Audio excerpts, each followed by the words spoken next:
भारत और चीन के बीच सीमा विवाद दशकों से चला आ रहा है। गलवान घाटी पर हुए विवाद के बाद से कई मुद्दों पर दोनों देशों के बीच संघर्ष बढ़ता चला गया, लेकिन भारत हमेशा से शांति का पक्ष धर रहा है। यही वजह है कि चीन के साथ गलवान पर हुआ विवाद शांत हो गया, लेकिन इस विवाद पर बात कैसे बनी है ये आपको समझा देते हैं। दरअसल भारत चीन कमांडर लेवल की कई दौर की बातचीत हुई है, एक दो नहीं बल्कि कई दौर की बातचीत हुई है। बताया जा रहा है कि दोनों देशों के बीच करीब 21 दौर की वार्ता हुई है, जिस पर जाके आगे बातचीत बनी है। टकराव कम करने पर संवाद होता रहा कि कैसे गलवान घाटी पर भारत और चीन के बीच टकराव कम हो सके। एलएसी पर शांति के लिए कूटनीतिक प्रयास भी लगातार किए जाते रहे। भारत का एलएसी पर शांति स्थापित करने पर जोर रहा। यही वजह है कि भारत भी कोशिशें करता रहा और चीन भी दबाव में आकर कोशिशों को कामयाब करने के लिए कदम आगे बढ़ाता रहा। और यही वजह है कि दोनों देशों की बातचीत कई दौर की मुलाकात के बाद अब बात बन सकी है। वहीं एलएसी सीमा से पीछे किए जाने पर सेना प्रमुख का क्या कहना है? उनका यह कहना है कि हम विश्वास बहाली की कोशिश कर रहे हैं। उन्होंने मीडिया से बातचीत के दौरान चीन के साथ एलएसी से दोनों देश अपनी सेना पीछे हटाएं, इस पर सहमति बनी है। क्या कहा है, कैसे सहमति बनी है, सुनिए सेना प्रमुख के बयान में। As far as we are concerned, we were looking at that we want to go back to the status quo of April 2020. Point number one. Thereafter, we will be looking at disengagement, de-escalation, normal management of line of actual control. And this normal management of line actual control will not just stop there. There are phases in that also. So this what I am saying, it has been our stance from April 20 itself when General Y.K. Joshi was the army commander, and even today that remains the same way. So as of now, what has happened? We are trying to restore the trust. How the trust will get restored? It will get restored once we are able to see each other. And we are able to convince each other, look, the buffer zones which are there, which have been created, we are not creeping. And both have to reassure each other. तो सेना प्रमुख के बयान को आपने सुना है, लेकिन अब सवाल यह है कि आखिर चीन मजबूर क्यों हो गया? भारत के सिर पर खड़ा हुआ चीन अब भारत के दबदबे के सामने झुक गया है। यही वजह है कि कई दौर की बातचीत के बाद चीन अपनी सेना को पीछे हटाने पर मजबूर हो गया है। लेकिन इस मजबूरी के पीछे का कारण क्या है? क्यों चीन झुकने को मजबूर हो गया है? ये कुछ पॉइंटर्स के जरिए आपको बताते हैं। दरअसल लगातार चीन की अर्थव्यवस्था कमजोर होती जा रही है। इसको चीन के पीछे हटने और सहमति बनाने पर बड़ा कदम माना जा रहा है। विकास दर में लगातार चीन की गिरावट आ रही है, यह भी एक बड़ा कारण माना जा रहा है। चीन इस वजह से भी पीछे हटने पर मजबूर हो गया है। विकास दर 7 से 8% से 5% तक चीन की पहुंच गई है। एक समय था जब चीन की विकास दर 7 से 8% तक थी। साथ ही बेरोजगारी दर 5.1 तक पहुंच चुकी है, जिसको राष्ट्रपति शी जिनपिंग समझ रहे हैं। यही वजह है, जानते हैं, पड़ोसी देश से बनाकर रखना ही उनकी जरूरत है और वही उसी से वो मजबूत भी होंगे। चीन की जनता में भी इसको लेकर जिस तरह से वहां बेरोजगारी बढ़ रही है, वहां की विकास दर कम हो रही है, उससे असंतोष बढ़ता जा रहा है।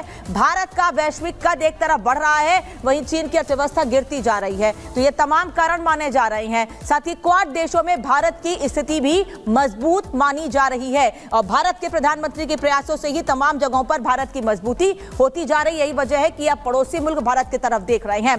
भारत का अमेरिका की तरफ झुकाव रोकना चाहता है। चीन चाहता है कि अमेरिका से जैसे भारत की दोस्ती बढ़ रही है वो रुक सके, क्योंकि इससे चीन को नुकसान हो सकता है। भारत सीमा पर डटा हुआ है, अड़िग है और भारत अपनी एक भी इंच जमीन नहीं छोड़ना चाहता है और चीन पर इसको दबाव लगातार बनाया जा रहा है। भारत की नाराजगी भी नहीं चाहता है चाइना। यही वजह है कि अब चीन अपनी सेना पीछे हटाने से जिन जिन जगहों पर विवाद है और लगातार भारत अपनी नाराजगी जाहिर करता रहा है, उन जगहों से चीन अपनी सेना पीछे हटाने पर तैयार हो गया है। और इसका सबसे बड़ा कारण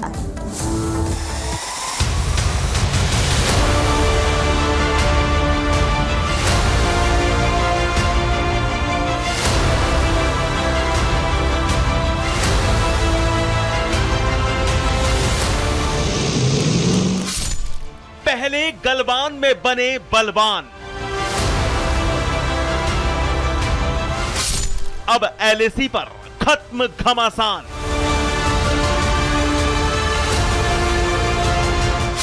दुनिया ने देखा मोदी पावर का दम।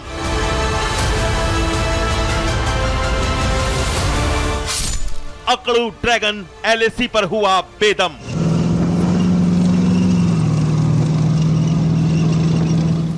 दुनिया देखती रह गई और बिग बॉस मोदी ने चीन की सारी अकड़ ढीली कर दी।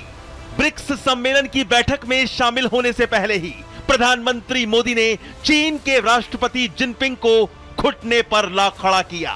जिनपिंग झुक गए और अपनी शर्तों पर भारत ने एलएसी पर अपनी शर्त मनवा ली। भारत चीन के बीच बॉर्डर एग्रीमेंट। 4 साल बाद एलएसी पर चीन का U turn.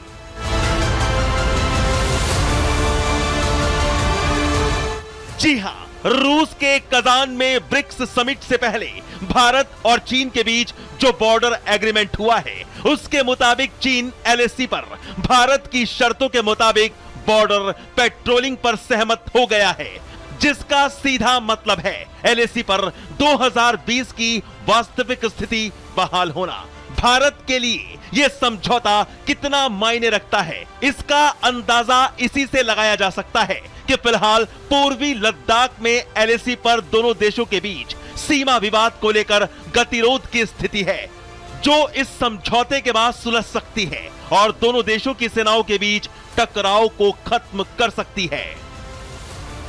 I can share with you that over the last several weeks, Indian and Chinese diplomatic and military negotiators have been in close contact with each other in a variety of forums, and as a result of these discussions, agreement has been arrived at on patrolling arrangements along the line of actual control. तो विदेश मंत्रालय से मिली जानकारी के मुताबिक भारत और चीन देप्सोंग और डेमचोक से अपनी अपनी सेना को वापस बुलाने के लिए फिलहाल तैयार हो चुके हैं।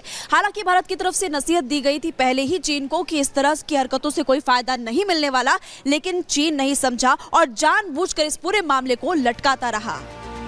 लेकिन अब जबकि दुनिया में बदल रहे समीकरण के बीच चीन को भारत की ताकत का एहसास हो गया है, भारत ने भी ब्रिक्स सम्मेलन से पहले चीन के इस कदम का स्वागत किया है।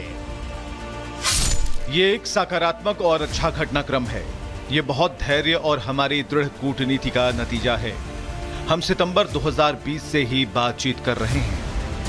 बहरहाल चीन के राष्ट्रपति शी जिनपिंग को भी बखूबी पता है कि मौजूदा स्थिति में भारत की भूमिका बेहद अहम है। खासकर ब्रिक्स को कामयाब बनाने की पहल बगैर भारत की भूमिका के संभव नहीं है।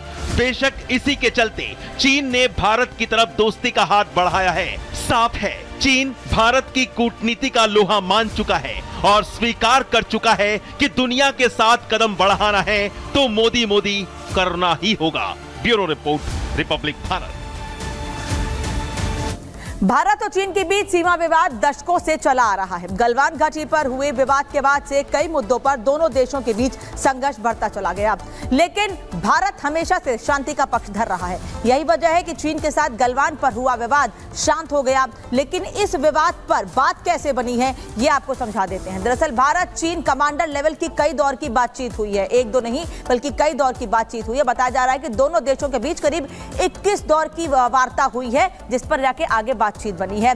टकराव कम करने पर संवाद होता रहा कि कैसे गलवान घाटी पर भारत और चीन के बीच टकराव कम हो सके। एलएसी पर शांति के लिए कूटनीतिक प्रयास भी लगातार किए जाते रहे। भारत का एलएसी पर शांति स्थापित करने पर जोर रहा। यही वजह है कि भारत भी कोशिशें करता रहा और चीन भी दबाव में आकर कोशिशों को कामयाब करने के लिए कदम आगे बढ़ाता रहा। और यही वजह है कि दोनों देशों की बातचीत कई दौर की मुलाकात के बाद अब बात बन सकी है।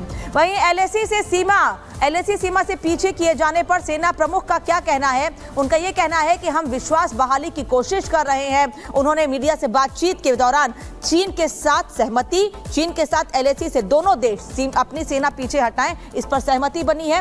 क्या कहा है, कैसे सहमति बनी है, सुनिए सेना प्रमुख के बयान में। As far as we are concerned, we were looking at that we want to go back to the status quo of April 2020. Point number one. Thereafter, we will be looking at disengagement, de-escalation, normal management of line of actual control. And this normal management of line actual control will not just stop there. There are phases in that also. So this what I am saying, it has been our stance from April 20 itself when General Y.K. Joshi was the army commander, and even today that remains the same way. So as of now, what has happened? We are trying to restore the trust. How the trust will get restored? It will get restored once we are able to see each other. And we are able to convince each other, look, the buffer zones which are there, which have been created, we are not creeping. And both have to reassure each other. तो सेना प्रमुख के बयान को आपने सुना है, लेकिन अब सवाल यह है कि आखिर चीन मजबूर क्यों हो गया। भारत के सिर पर खड़ा हुआ चीन अब भारत के दबदबे के सामने झुक गया है। यही वजह है कि कई दौर की बातचीत के बाद चीन अपनी सेना को पीछे हटाने पर मजबूर हो गया है। लेकिन इस मजबूरी के पीछे का कारण क्या है, क्यों चीन झुकने को मजबूर हो गया है, ये कुछ पॉइंटर्स के जरिए आपको बताते हैं। दरअसल लगातार चीन की अर्थव्यवस्था कमजोर होती जा रही है। इसको चीन के पीछे हटने और सहमति बनाने पर बड़ा कदम माना जा रहा है। विकास दर में लगातार चीन की गिरावट आ रही है, यह भी एक बड़ा कारण माना जा रहा है। चीन इस वजह से भी पीछे हटने पर मजबूर हो गया है। विकास दर 7 से 8% से 5% तक चीन की पहुंच गई है। एक समय था जब चीन की विकास दर 7 से 8% तक थी। साथ ही बेरोजगारी दर 5.1 तक पहुंच चुकी है, जिसको राष्ट्रपति शी जिनपिंग समझ रहे हैं। यही वजह है, जानते हैं, पड़ोसी देश से बनाकर रखना ही उनकी जरूरत है और वही उसी से वो मजबूत भी होंगे। चीन की जनता में भी इसको लेकर जिस तरह से वहां बेरोजगारी बढ़ रही है, वहां की विकास दर कम हो रही है, उससे असंतोष बढ़ता जा रहा है। भारत का वैश्विक कद एक तरफ बढ़ रहा है, वहीं चीन की अर्थव्यवस्था गिरती जा रही है। तो ये तमाम कारण माने जा रहे हैं। साथ ही क्वाड देशों में भारत की स्थिति भी मजबूत मानी जा रही है और भारत के प्रधानमंत्री के प्रयासों से ही तमाम जगहों पर भारत की मजबूती होती जा रही है। यही वजह है कि अब पड़ोसी मुल्क भारत की तरफ देख रहे हैं। भारत का अमेरिका की तरफ झुकाव रोकना चाहता है। चीन चाहता है कि अमेरिका से जैसे भारत की दोस्ती बढ़ रही है वो रुक सके, क्योंकि इससे चीन को नुकसान हो सकता है। भारत सीमा पर डटा हुआ है, अड़िग है और भारत अपनी एक भी इंच जमीन नहीं छोड़ना चाहता है और चीन पर इसको दबाव लगातार बनाया जा रहा है। भारत की नाराजगी भी नहीं चाहता है चाइना। यही वजह है कि अब चीन अपनी सेना पीछे हटाने से जो जिन जिन जगहों पर विवाद है और लगातार भारत अपनी नाराजगी जाहिर करता रहा है उन जगहों से चीन अपनी सेना पीछे हटाने पर तैयार हो गया है और इसका सबसे बड़ा कारण भारत